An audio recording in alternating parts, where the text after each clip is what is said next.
when I was just a bad little boy.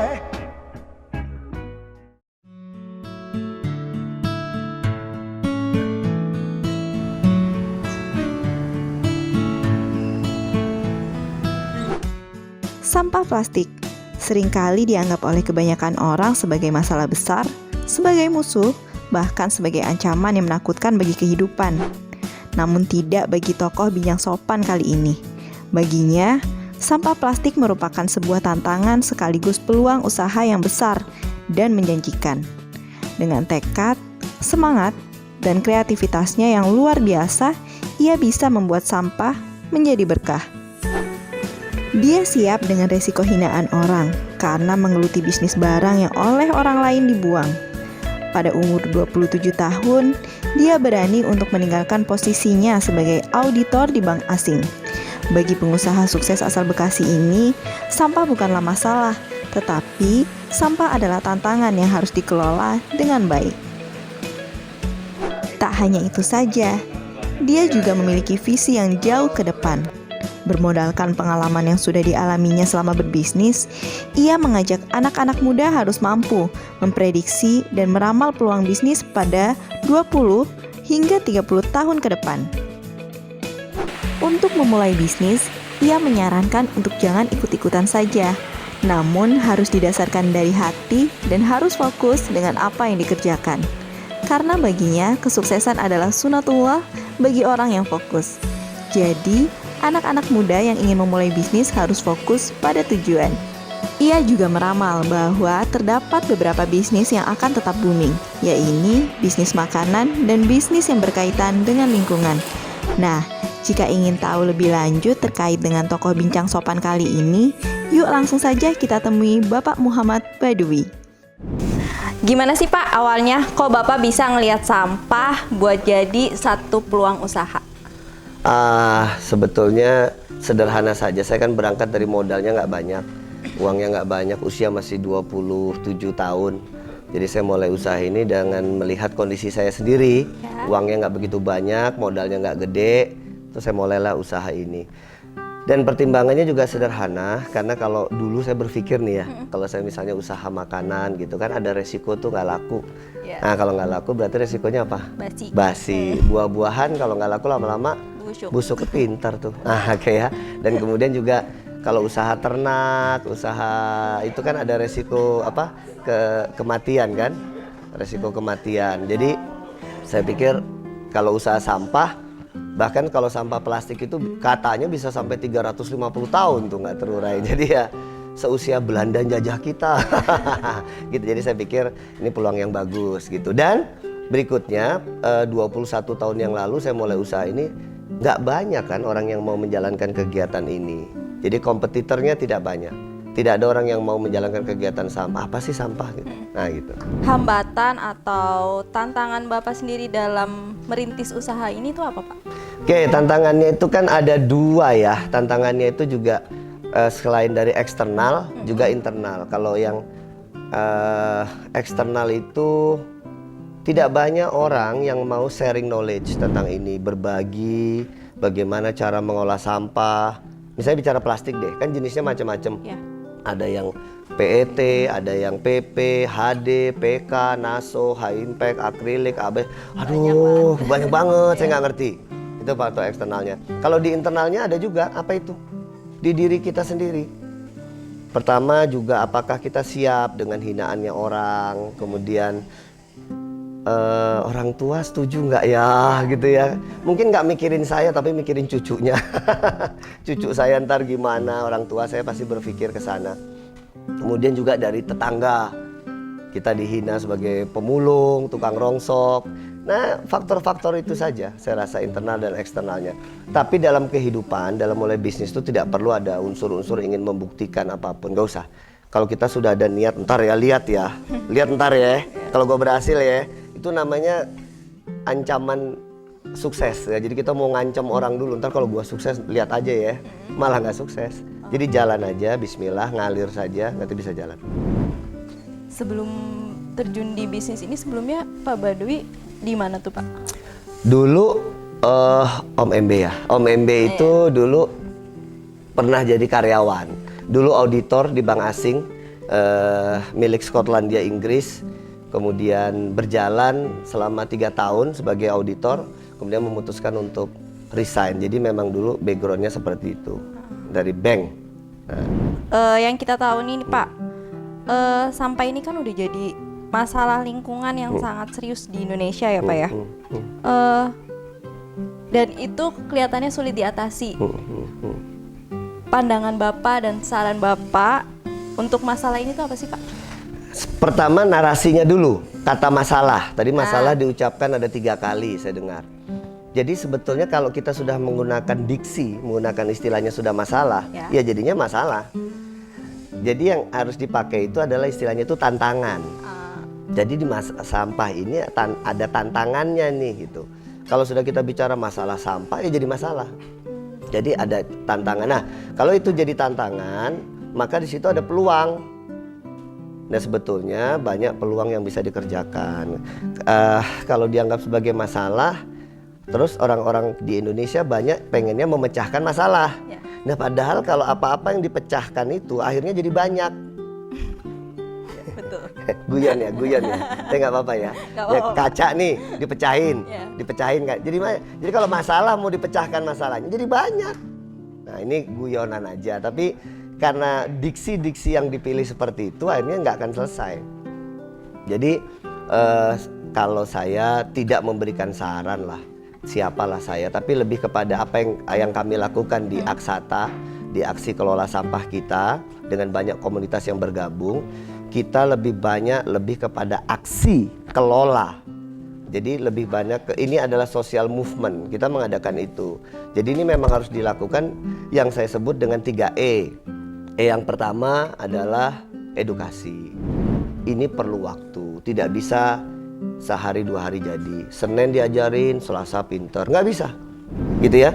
Januari diajarin, Februari sudah lancar semua nih gerakannya, nggak bisa. 2021 diajarkan, 2022 sudah jadi behavior, nggak bisa. Perlu waktu bertahun-tahun.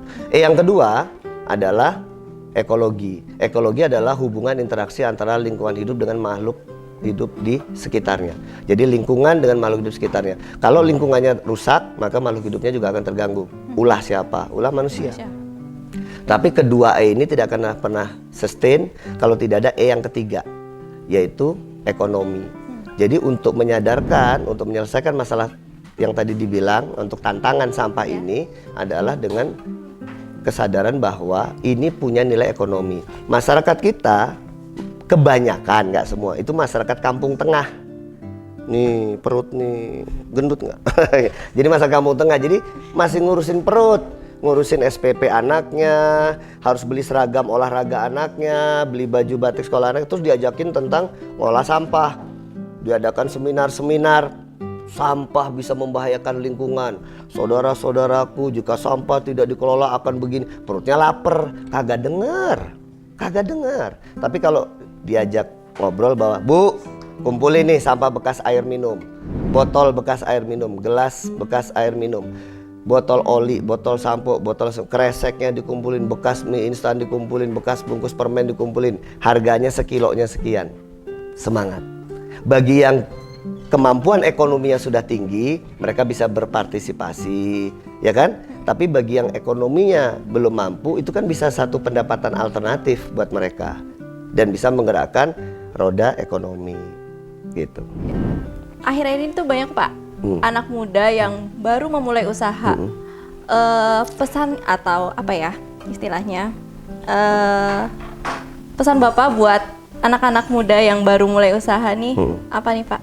Pertama, perhatikan tentang kondisi dunia secara global. Akan ada banyak kegiatan-kegiatan bisnis yang akan hilang di tahun 2035.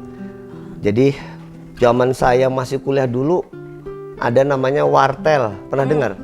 Wah, itu kalau mau nelpon antri. Saya orang Balikpapan, kuliahnya di Jawa.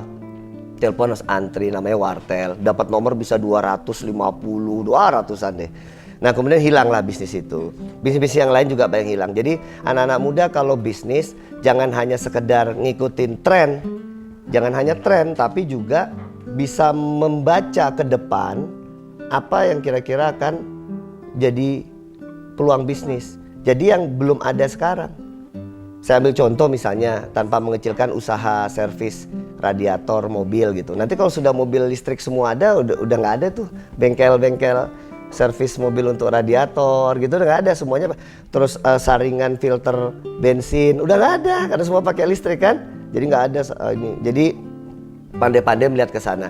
Sekarang lagi musim bisnis, ngopi semuanya ngopi gitu ya. Lagi banyak itu ikut boleh saja, tapi yang penting adalah istiqomah dan fokus dengan apa yang dilakukan. Cuman itu aja. Jadi kalau sukses itu adalah hukum alam bagi orang yang fokus.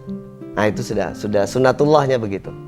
Tadi kan Bapak bilang kalau ada nih usaha-usaha yang di tahun 2035 tuh bakalan termakan waktu gitu. Kalau menurut Bapak usaha sampah sendiri ini gimana Pak? Ada beberapa usaha yang sepertinya hampir bisa dipastikan ya tidak akan hilang, yaitu tentang makanan. Jadi pertanian itu adalah bisnis yang sangat luar biasa di tahun-tahun ke depan. Kemudian bisnis yang berkaitan dengan lingkungan. Jadi sayang sama lingkungan, memperbaiki lingkungan, itu juga peluang-peluang bisnis yang sangat baik. Dan lepas dari semua pemikiran otak manusia, kalau kita itu baik terhadap alam, maka Tuhan akan melihat dan semesta alam akan mendukung. Itu pasti. Jadi usaha sampah, kalau usaha Bapak ini kan usaha sampah, usaha plastik gitu ya. Kemungkinannya ke depannya gimana Pak? Kemungkinannya akan semakin bagus. Pertama begini, plastik itu tidak ada pohonnya. Plastik itu dari minyak bumi. Untuk proses ke sana itu butuh waktu yang berjuta-juta tahun. Semakin lama akan semakin berkurang. Maka industri untuk menekan biaya, karena mahalnya biaya bahan baku, maka dia akan menggunakan raw material berupa daur ulang. Itu caranya. Apakah perusahaan tidak mampu menggunakan biji orisinal untuk bikin? Bisa, tapi berhadapan sama konsumen mampu nggak beli. Maka perusahaan pandai-pandai dia menggunakan bahan-bahan baku daur ulang. Nah sehingga proses daur ulang ini pasti akan menjadi primadona ke depan. Harusnya generasi muda itu menjadi bagian solusi dari semua persoalan yang ada di bangsa ini. Jangan jadi generasi nyinyir, cuman bisa ngatain tapi tidak punya solusi. Berbuat saja, berbuat yang baik, menjadi contoh bagi semua masyarakat dengan kegiatan-kegiatan positif yang kita lakukan. Terakhir nih Pak, apa nih Pak saran Bapak buat pemerintah, produsen, dan masyarakat buat untuk ikut berperan lah mengurangi permasalahan tantangan sampah yang tadi Pak bilang. Jadi perlu ada kolaborasi, jangan ada yang merasa superior ya. Yang pemerintah juga mendengarkan ketika membuat kebijakan-kebijakan. Saya ada beberapa kali diundang oleh Kementerian X, Badan Y, Kementerian Z, sehingga saya semakin menyadari kenapa persoalan, masalah, tantangan sampah ini tidak kelar-kelar, karena definisi sampah saja sudah beda-beda setiap kementerian, setiap badan. Definisinya berbeda. Jadi ada benturan-benturan antara Kementerian X dengan Kementerian Y. Karena kalau misalnya dia di bagian kementerian yang pengen produksi, pengennya ya bikin produksi barang yang banyak, sementara kementerian yang ngurusi masalah lingkungan pengennya jangan ada sampah. Nah, tapi kalau kemasannya dibikin sesuai dengan lingkungan, high cost. Jadi nggak kelar-kelar nih persoalan. Makanya harus ada satu visi, duduklah bareng dan mengajak para praktisi, mengajak para akademisi dan praktisi. Yang akademisi juga maulah mendengarkan para praktisi ya bahwa ada masukan-masukan yang menginjak tanah. Jadi jangan ilmu langit tapi nggak nginjak bumi, akhirnya di awang-awang. Pun demikian yang praktisi menghargai para akademisi, mau bagaimanapun ilmu itu juga diperlukan. Nah kalau kolaborasi antara negara melalui pemerintah, masyarakat, baik itu pengusaha maupun para akademisi bisa jalan bareng, insya Allah tantangan sampah ini bisa diselesaikan secara holistik gitu, dan tidak akan merugikan pihak-pihak lain. Asal ada niat baik, insya Allah bisa, dan tidak cuma wacana. Dan terakhir, sudah closing, pesan saya buat semuanya, buat anak-anak muda, buat siapa saja yang mau menjalankan kegiatan ini, janganlah kamu ingin mengerjakan pekerjaan-pekerjaan yang besar, pengen cepat-cepat mengerjakan pekerjaan yang besar. Karena sesungguhnya pekerjaan yang besar itu jarang kita temukan. Yang sering kita temukan itu sesungguhnya adalah pekerjaan yang kecil-kecil.